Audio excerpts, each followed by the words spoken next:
Bonjour à tous et bienvenue sur le site objectifbac.fr, le site spécialisé dans les terminales ES.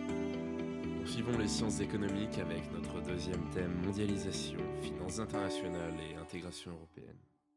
Chapitre 3. Quelle est la place de l'Union européenne dans l'économie globale? L'intégration européenne, un projet qui va loin.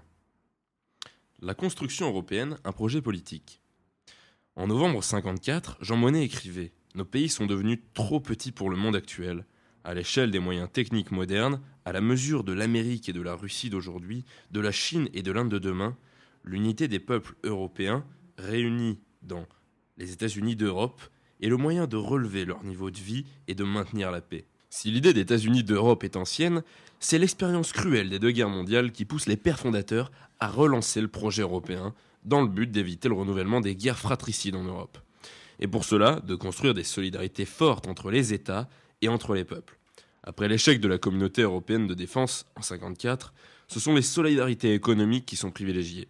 C'est pourquoi, dès l'origine, il ne s'agit pas seulement de favoriser la libre circulation des marchandises, mais surtout d'intensifier les liens commerciaux et culturels, de favoriser les coopérations entre entreprises, universités, laboratoires de recherche, de susciter et de faciliter les échanges entre Européens, programme Erasmus par exemple, mais aussi de mettre en place des politiques communes, agricoles, régionales, énergétiques. La perspective est clairement celle d'une forme ou d'une autre d'intégration politique démocratique. Élection du Parlement européen au suffrage universel direct depuis 1979. C'est en ce sens que l'intégration européenne est originale. Elle ne vise pas seulement à construire un espace économique intégré, mais à faire de l'Europe un acteur à part entière de la vie internationale. C'est l'Union européenne en tant que telle qui siège à l'OMC, et c'est l'Union européenne qui, aux côtés des États-Unis et de la Russie, participe à Troïka pour le Proche-Orient. D'autres expériences d'intégration, l'ALENA par exemple, se situent uniquement dans la perspective du libre-échange. Mais dès lors qu'il s'agit d'exprimer un certain volontarisme politique face au marché, la construction européenne est souvent présentée comme un modèle. Par exemple, c'est en faisant référence à la construction européenne que le président du Brésil, Lula da Silva, proposait dès 2003 un projet d'intégration latino-américaine qui devait déboucher sur une monnaie commune, une citoyenneté commune et un parlement commun. Cela a conduit à l'entrée en vigueur de l'Union des nations du Sud américaines en mars 2011. L'existence d'une politique extérieure et de sécurité commune, le renforcement de la coopération militaire, la charte des droits sociaux fondamentaux interdisent donc de lire l'histoire de la construction européenne comme la simple réalisation d'un projet libéral de libre circulation des marchandises et des capitaux. Si cette dimension est effectivement présente, elle n'est pas non plus la composante unique du processus. Comme le soulignait François Pérou, un processus d'intégration suppose toujours la combinaison d'opérations de marché et d'opérations hors marché, de procédures privées et de procédures publiques. La dynamique de l'intégration. S'agissant de l'intégration, on s'appuiera sur la définition classique de François Pérou. L'acte d'intégrer rassemble des éléments pour former un tout, ou bien il augmente la cohérence d'un tout déjà existant. À partir des travaux de Bella Balassa, on distingue traditionnellement 5 degrés d'intégration économique. La zone de libre-échange, suppression des barrières douanières entre les pays membres, l'union douanière, suppression des barrières douanières et instauration d'un tarif extérieur commun, le marché commun, union douanière plus libre circulation des facteurs de production, travail et capital, l'union économique, marché commun plus mise en place de politiques communes, et enfin l'union économique et monétaire, union économique plus mise en place d'une monnaie unique. Dès l'origine du projet européen, la solution de la zone de libre-échange est écartée. Ce sont les adversaires du traité de Rome qui ont tenté de mettre en place l'Association européenne de libre-échange à partir de 1960 et qui se sont bien sûr par la suite pour la plupart intégrés à l'Union européenne. Dans l'histoire de la construction européenne, les degrés d'intégration ne sont pas des étapes qui se succèdent, mais un processus qui s'entrecroise. Il existe bien cependant une dynamique de l'intégration liée d'une part à des facteurs économiques, chaque pas en avant vers l'intégration économique incite à franchir le pas suivant évidemment, et à des facteurs politiques. Chaque crise de l'Europe donne lieu à un approfondissement de l'intégration rendue nécessaire pour sauvegarder le projet politique d'Union européenne. Par exemple, l'union douanière et la libre circulation des facteurs de production poussent à l'intégration monétaire afin de réaliser des économies de coûts de transaction et la crise du SMI pousse à la création du SME. L'approche de l'intégration monétaire par le triangle des incompatibilités est une bonne illustration de cette dynamique de l'intégration.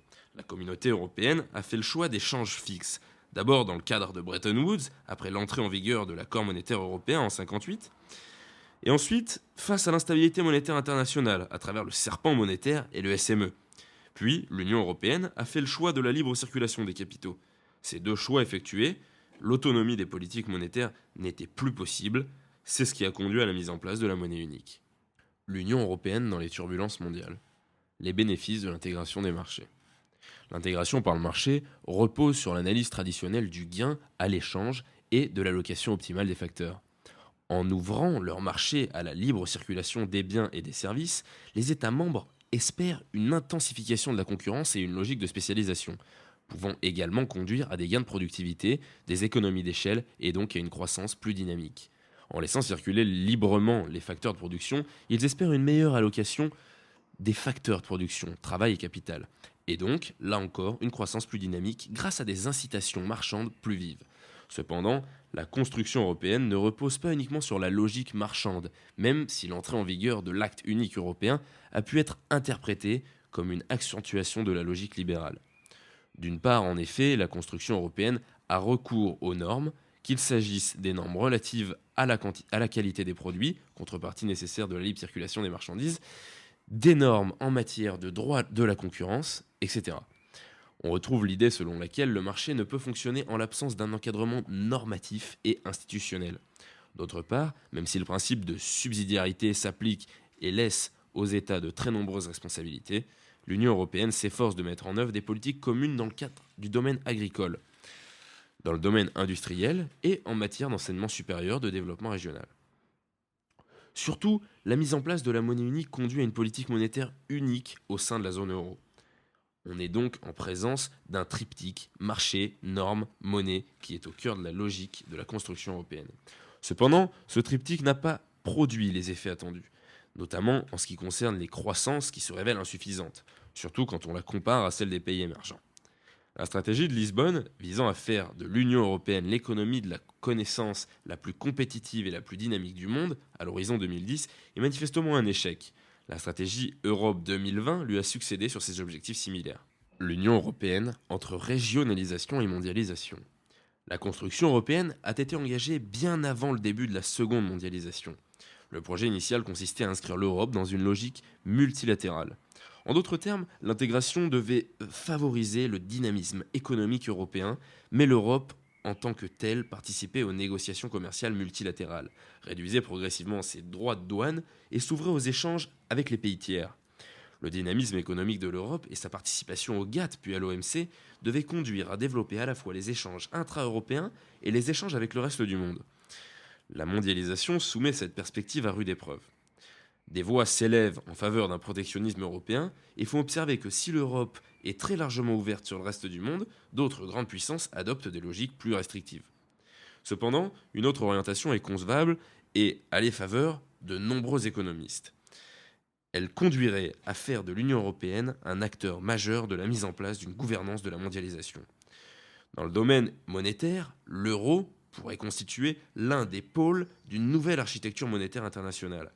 Dans le domaine de l'environnement, l'Europe pourrait jouer un rôle plus actif dans la gestion de biens communs mondiaux.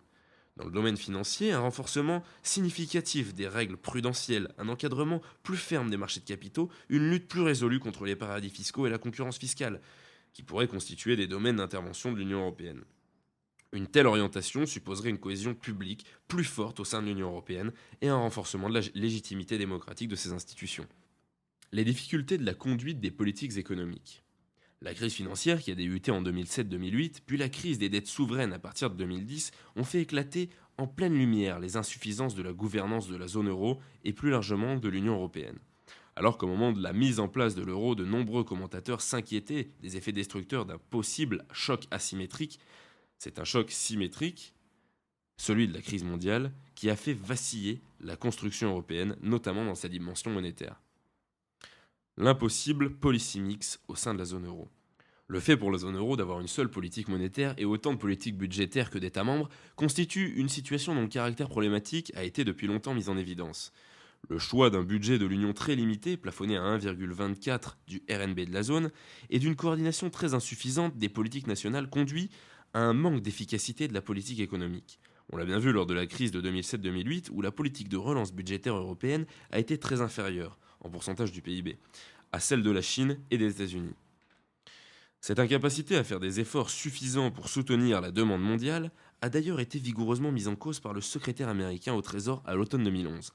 S'agissant de la politique monétaire, le choix d'un budget prioritaire de lutte contre l'inflation est souvent critiqué, d'autant plus que la BCE s'est centrée sur les prix à la consommation et a sous-estimé, comme d'autres banques centrales évidemment, la surveillance du prix des actifs. Certes, face à la crise de 2007-2008, la BCE a joué son rôle de prêteur en dernier ressort, en évitant la crise générale de liquidité du système bancaire. Mais ces interventions lors de la crise des dettes souveraines ont été jugées insuffisamment déterminées et insuffisamment explicites. La crise des dettes souveraines en Europe a d'ailleurs été analysée par de nombreux économistes comme une crise de la gouvernance européenne. Lenteur dans les prises de décision, solidarité insuffisante entre les États membres, etc. Au total, l'architecture institutionnelle actuelle de l'UE, comme de la zone euro, rend difficile, sinon impossible, la mise en œuvre efficace d'une politique mixte articulant l'instrument monétaire et l'instrument budgétaire au service d'une politique de croissance, d'emploi et de stabilité monétaire et financière. Dès lors, une question essentielle est en débat, celle de la mise en place d'un gouvernement économique de la zone euro qui suppose à la fois une redéfinition des objectifs de la BCE et un fédéralisme budgétaire accru. Discipline collective, règles et discrétion. En matière de politique économique, on distingue souvent les politiques fondées sur l'application d'une règle, que les décideurs se contentent d'appliquer, et les politiques discrétionnaires, qui supposent que les décideurs prennent les décisions qui leur semblent adéquates dans un contexte économique changeant. Les économistes qui mettent l'accent sur l'instabilité endogène des économies de marché insistent sur la nécessité de mettre en œuvre des politiques discrétionnaires. A l'inverse, les économistes qui mettent l'accent sur le caractère autorégulateur du marché privilégient les politiques fondées sur des règles. Lors de la mise en place de l'euro, le choix a été fait de privilégier une action par les règles plutôt que par la discrétion. Or, si les règles peuvent être utiles, seule une combinaison complexe de règles et de discrétion peut permettre la conduite efficace d'une politique économique. La crise des dettes souveraines illustre ce point.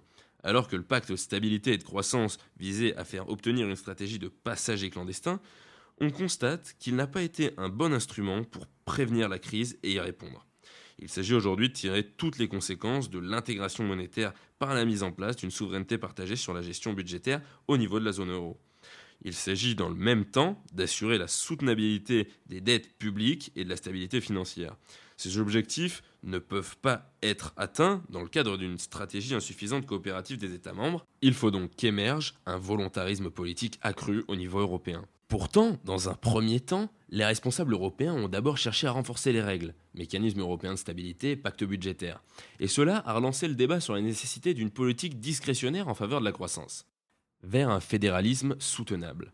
La crise des dettes souveraines a confirmé l'analyse de la majorité des économistes. En l'absence d'une politique industrielle suffisamment volontariste, l'espace économique intégré est marqué par des phénomènes de polarisation des activités qui expliquent dans une large mesure les déséquilibres de soldes courants au sein de la zone euro.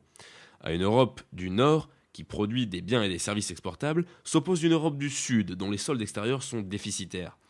Au déséquilibre produit par les logiques de ce marché se sont ajoutés les effets des politiques nationales. Choix d'une déflation salariale par l'Allemagne qui rend ce modèle allemand non généralisable. Dès lors que le choix de l'intégration économique et monétaire a été fait et l'on ne peut pas ajuster la situation économique des différents pays par des modifications de parité, il faut mettre en place des procédures d'ajustement et de solidarité permettant d'apporter une réponse collective aux déséquilibres qui naissent des logiques de spécialisation. Par ailleurs, des politiques structurelles doivent être mises en œuvre en combinant le développement industriel, l'emploi et la transition vers une économie moins carbonée. Cela suppose de favoriser l'innovation, l'accumulation du capital humain, le financement des investissements. C'est la condition d'une croissance potentielle plus forte en Europe.